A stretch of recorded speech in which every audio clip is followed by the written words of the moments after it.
नमस्कार.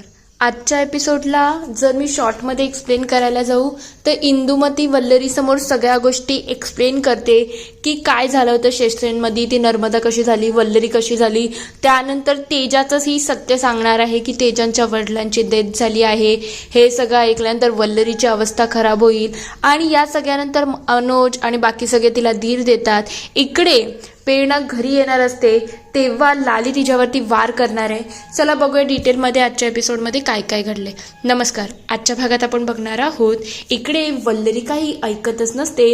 ते बघता इंदुमती तिला म्हणते मी तुला सगळं काही सांगते. पहिले वल्लरी तू शांत हो. आता तू मनोजचं न ऐकता त्या सेशनला गेली होती. मी अचानक त्या सेशनमध्ये आली आणि मी बघितलं की तुझं ते सेशन सुरू आहे म्हणून मी विचार केला की मनोजला सांगावं. मी मनोजला कॉल केला आणि जेव्हा मनोज इथे आला ना तेव्हा तुमचं सेशन अर्धवटच झालेलं होतं आणि तू वल्लरी नाही तर नर्मदा झाली होती. तू तशीच घरी आली आणि त्या 2 दिवसामध्ये तुझे बाकीचे दिवस गेले आहेत त्यामुळे त्या 2 दिवसाची तुला आठवण नाही आहे, बाकी काहीच नाही. तेव्हा ती म्हणते अच्छा हे सगळं तर मी ॲग्री करते पण माझ्या एवढ्या 2 मोठ्या सेशनमध्ये तेजाताई का नव्हत्या? त्या कुठे गेल्या होत्या? 2 दिवस झालं त्या व्हॅलेंटाईन्स डे सेलिब्रेट करतायत का? हे कसं काय होऊ शकतं? त्या मला सोडून कुठे गेल्या आहेत? हे काही शक्य नाही आहे.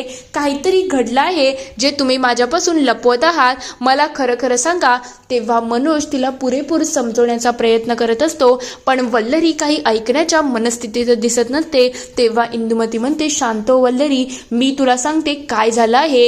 एवढ्या मोठ्या प्रसंगामध्ये तेजा तुझ्या बरोबर नव्हती. त्याच्या मागचं कारण आहे तेजाचे वडील आता देवाघरी गेले आहेत. हे ऐकताच वल्लरीला खूप मोठा धक्का बसतो आणि ती अक्षरशः रडायला लागते. तेव्हा ती म्हणते की आता एवढी मोठी गोष्ट झाली आणि मी त्यांच्या बरोबर सुद्धा नाही, असं कसं काय झालं? म्हणजे काका गेले, काका किती चांगले होते आणि तेजाताई कशा आहेत, काय झालं आहे? तेव्हा मनोज म्हणतो तू शांत हो वल्लरी, यामध्ये तुझा काय दोष आहे? तुला आता स्वतःला सावरायला पाहिजे. तर थोड्या वेळानंतर वल्लरी इकडे थोडी भावुकच झालेली असते.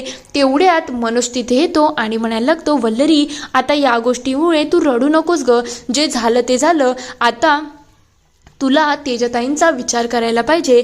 तेव्हा वल्लरी म्हणते हो मी समजू शकते पण तरीसुद्धा. तेव्हा मनोज म्हणतो जेव्हा तू या सेशनमधून बाहेर आली ना तेव्हा तुझी अवस्था खूप खराब होती आणि या सेशनमुळे तुला खूप मानसिक त्रास झाला होता म्हणून डॉक्टर विधातेस म्हणाले होते तुला आता एवढा मोठा धक्का द्यायची गरज नाही आहे.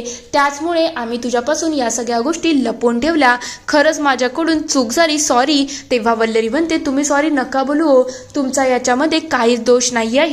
खरं म्हटलं तर तुम्ही माझी काळजी म्हणूनच हे सगळं केले आहेत ना. या सगळ्यांनी माझी सतत काळजी घेतली. तेजाताई मला सेशनमध्ये मदत व्हावी म्हणून डॉक्टरांना सल्ला देऊन गेली पण त्यांची अवस्था काय आहे मला खरंच त्यांचं खूप कौतुक वाटत आहे. तेव्हा मनोज म्हणतो आता तुला या सगळ्या गोष्टी विसरून एकदा तेजाताईंचा विचार करायला पाहिजे. तेव्हा ती म्हणते हो तेजाताई तर माझ्यासाठी खूप काही करतातच पण प्रेरणाताईसुद्धा अशा अवघडल्या अवस्थेमध्ये माझ्यासाठी एवढ्या दूर गेल्या आहेत. खरंच माझ्या मैत्रिणी खूप भारी आहेत ज्या सतत माझा विचार करतात. माझ्या चांगल्याचा होण्यासाठी त्या किती झटत असतात ना हो. तेव्हा मनोज म्हणतो हो आता माझ्या हिशोबाने वल्लरी तू थोडे दिवस नर्मदा लाली हा विषय बाजूला कर आणि आपल्याला आता तेजाताईंना धीर द्यायला पाहिजे ना. तू आता त्यांच्याशी थोडं बोलणं गरजेचं आहे. वल्लरी म्हणते हो मी लगेच त्यांना कॉल करते. वल्लरी फोन घेते आणि तेजाला कॉल करते. तेव्हा ती म्हणते तेजाताई सॉरी मला आत्ताच सगळं कळलं. तेव्हा तुम्ही काळजी करू नका, माझं सेशन सक्सेसफुल झालं आहे. मी पुन्हा वल्लरी झाली आहे. तुम्ही ठीक तर आहेत ना? घरचे कसे आहेत? हे सगळं बोलता बोलताच वल्लरी अक्षरशः भावूक झालेली असते आणि तिच्या डोळ्यात पाणी आलेलं असतं. तर थोड्या वेळानंतर इकडे प्रेरणा बुलबुल बागेमध्ये येते आणि प्रेरणा आल्यानंतर ती तिचा मंत्रोच्चार स्वामी स्वामी स्वामी सुरू असतं पण तेवढ्यात तिथे लालीसुद्धा आलेली असते. लाली तिच्या संधीचा वापर करते. तिथून एक लाकूड उडत येतं आणि ते अक्षरशः प्रेरणाच्या पायाच्या खालीच येतं. हे सगळं केल्यानंतर प्रेरणा धडपडायला जाईल आणि ते कुंकूही इकडे तिकडे उद्ध्वस्त होईल. तेवढ्यात पहिले अजित प्रेरणाला सावरतो आणि पटकन जाऊन ते कुंकूसुद्धा स्वतःच्या हातामध्ये सावरतं. हे सगळं झाल्यानंतर लालीला खूप राग आलेला असतो. प्रेरणा इकडे खुश होते. ते कुंकू स्वतःच्या हातात घेते आणि पुन्हा स्वामी समर्थ म्हणत म्हणत त्या दोघे घरात निघून जातात. इकडे लाली खूप टेन्शनमध्ये आलेली असते की मी इतके प्रयत्न केले पण तरी सुद्धा यांचा डाव मला काही उद्ध्वस्त करता आला नाही. आई, आता तू तरी काहीतरी कर आणि या सगळ्यामधून मार्ग काढ. माझ्याकडून आता या गोष्टी मॅनेज होत नाही आहे. ती थोडी घाबरूनच गेलेली असते. तर दुसरीकडे इंदुमती इकडे घराचं काम आवरत असते. तेवढ्यात दाराची बेल वाजते. ती लगेच दार उघडते. इकडे प्रेरणाला बघून ती खूप खुश होते आणि म्हणलं, ते प्रेरणा तुम्ही आले.